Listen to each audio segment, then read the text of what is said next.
دوستان عزیزم، درود و مهر، امیدوارم حال دلتون عالی باشه. امروز آموزش آبگوشت آجیل تهران رو داریم که به جرئت میگم یکی از خوشمزه ترین و مقوی ترین آبگوشت‌های ایرانه. این آبگوشت طعم خاص و بی‌نظیری داره و بعیده که بعد از یک بار خوردن آن طعم خاص و متفاوتش رو فراموش کنی.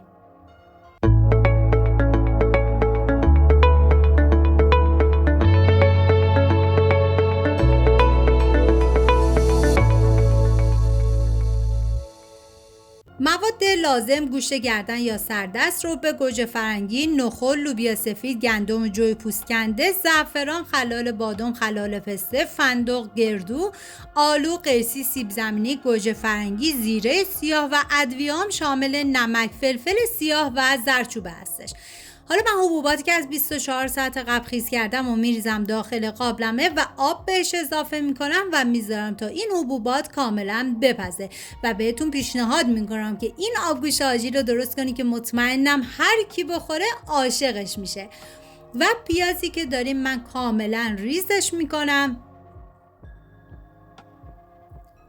و داخل قابلمه من از روغن حیوانی استفاده کردم که دنبه هستش. بعد از اینکه داغ شد پیازی که ریز کردم و بهش اضافه میکنم، هم میزنم و میذارم تا پیاز کمی نرم و شیشه‌ای بشه. و حالا زردچوبه و فلفل سیارم بهش اضافه میکنم و هم میزنم و میذارم تا ادویه ها تف بخورن و عطر ادویه ها آزاد بشه. این آبگوشت یکی از غذاهای خوشمزه و پر آوازه تهرانیای عزیزمونه که در قدیم برای وعده سحری ازش استفاده میکردن. به دلیل استفاده از مواد اولیه و خاص و متفاوت عطر و طعم بی‌نظیری هم داره.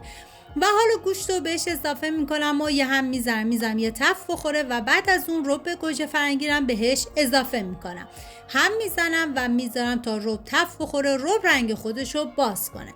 ببین این آبگوشت آجیلم برای شب یلدا درست میکنن در تهران که واقعا خاص و بی‌نظیره. و حالا گندم جوی پوست کنده رو بهش اضافه میکنم و یه هم میزنم. واقعا دم تهرانیای عزیزمون گرم با این آبگوشت فوق‌العاده خوشمزه و لذیذشون. و آب بهش اضافه میکنم و میذارم تا گوشت با بقیه مواد کاملا بپزه. تنوع آبگوشت تو ایران ما واقعا زیاده، یکی از یکی خوشمزه تر، ولی این آبگوشت آجیل واقعا با این ترکیبات خاصش بی‌نظیر بود. و حالا مقداری زیره سیاه بهش اضافه میکنم، یه هم میزنم و میذارم دیگه این مواد کاملا بپزه.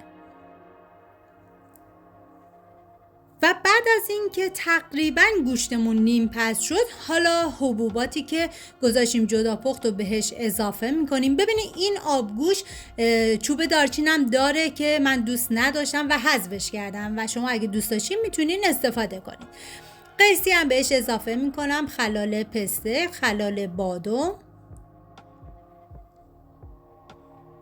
گردوی خورد شده، آلو و من 2 تا گوجه فرنگی هم برای این آبگوشت استفاده کردم و فندق.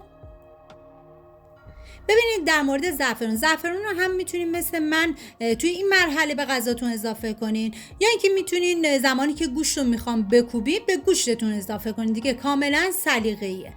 و حالا مقداری هم نمک بهش اضافه میکنم، سیب زمینی رو میریزم داخل قابلمه و دیگه میذارم تا این آبگوشت کاملا جا بیفته. زمان پخت این آبگوشت 4 ساعت و نیم تا 5 ساعت هستش و بعد از اون دیگه آبگوشت خوشمزه ما آماده است. اگه ویدیو مورد پسندتون بود و تا این لحظه کانال رو سابسکرایب نکردید، خوشحال میشم سابسکرایب کنید و اگر ویدیو رو دوست داشتید لطفاً ویدیو رو لایک کنید.